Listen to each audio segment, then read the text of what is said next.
Hello everyone, welcome back.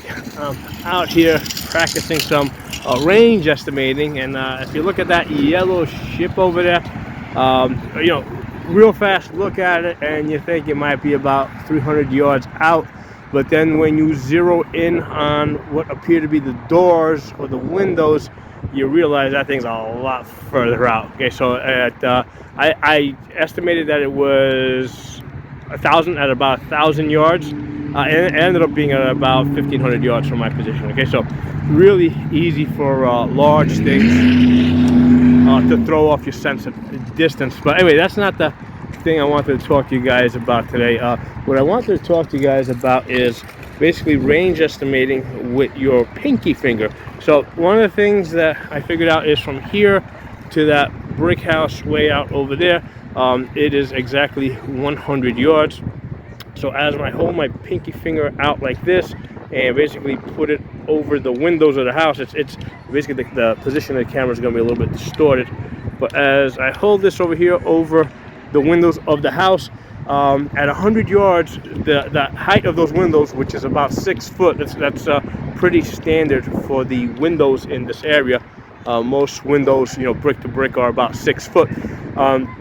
So that covers up the entire thickness of my pinky, which happens to be the same as a 65 MOA circle. Okay, so at 100 yards, if you had, basically if you're sizing up a man with a 65 MOA circle, he's going to stand, feet at the bottom of your circle, head at the top of the circle. Okay, so here at 100 yards, looking at a window that I know to be about 6 foot tall, holding my pinky out like this, and it's going to be hard for me to line it up for the camera.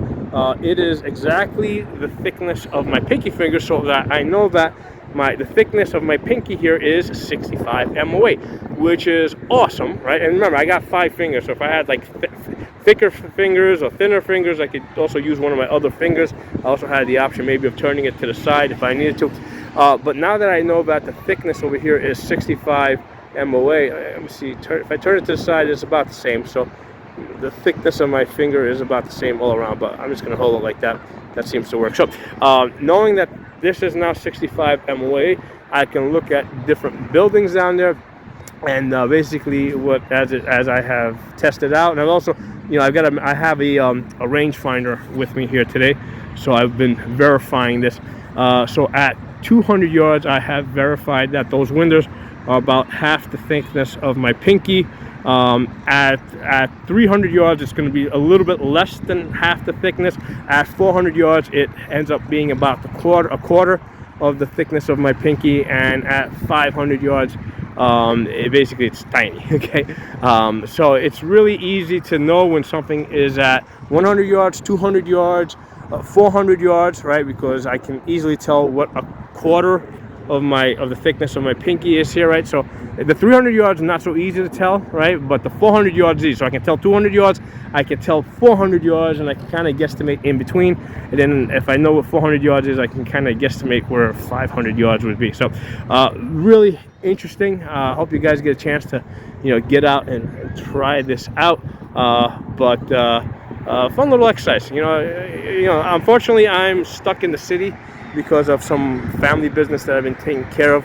So basically, I'm doing as much like gun-related training as I possibly can here in Brooklyn. Right, and if you look over there through those trees, that's Manhattan over there. Across over there is Staten Island. So yeah, I'm doing the best that I can. Oh, we got a big ship over here. Let's take a quick look at it. It looks like it's gigantic, right? See this big ship coming through over here. So at first glance, you think that thing is, wow, that thing's got to be like, I don't know, 200 yards out. But then when I zero into the windows, right, I see that they're tiny. They're tiny. So that thing's got to be, basically when we say, so this thing's so long that obviously the distance at the bow is going to be very different from the stern. But from that position over there, I'm going to guess that is about 500 yards. So let me put the magnifier on it. Let me see where we're at. Wow, I was really off. It's 1,300 yards, man. I was really off. Yeah, I should have. Yeah, those windows are tiny now I think of it. It looked so. Here's the deal, man. Those windows looked so small that I kind of guessed that, hey, you know what? Those must be like tiny little like portal windows, maybe like 6-inch windows or something. And that's why I kind of guesstimated that it was a lot closer than it actually is. But yeah, that thing's at 1,300 yards over there. I mean, it looks like completely threw me off. So I guess the moral of this story is go with your initial gut instinct. All right, so yeah, gonna get the rangefinder on that again. Yeah, right now it's at 1,200 yards.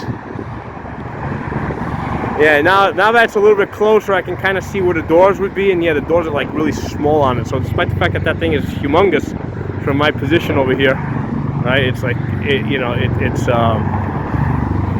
a lot further away than I think it is. So anyway, I hope you guys enjoyed the video. I will talk to you all soon. Hey, I'm gonna add one more thing on that cargo ship. I should have picked up on this earlier, but when I look at that, right, and if you look at the shipping containers that are on it, right. So we know that the shipping containers are usually at least 7-8 feet tall. So if I had just held out my finger like this, and tried to, because I know that my finger now is 65 MOA, my pinky finger is 65 MOA. If I had held out my finger like this, I would have instantly recognized that that thing has to be way more than the 300-400 yards, the 500 yards that I estimated it, right? Because that thing is 8 foot. I know how big a man's going to be at that distance. So yeah, so I had two ways of range estimating on this, and I totally dropped the ball again. So this is part of me practicing and learning, right? So I'm not going to do everything perfect, you got to get out here and do it. And I've been doing this a lot. I posted lots of videos, and yet here I am. I still made a mistake. So first I should have went to the windows. I should have recognized that the windows. I mean, I kind of knew that they would look tiny, but I said, hey, maybe those were like small portals compared to regular 6-foot windows. But then I should have went to the cargo to the containers on the ship. Containers are at least 8 foot tall. If I held out my finger like this and sized it up on my 65 MOA pinky, I would have known that that's like way out there. So yeah, so that's another way you can range estimate. You can range estimate off of the shipping containers. Talk to y'all soon.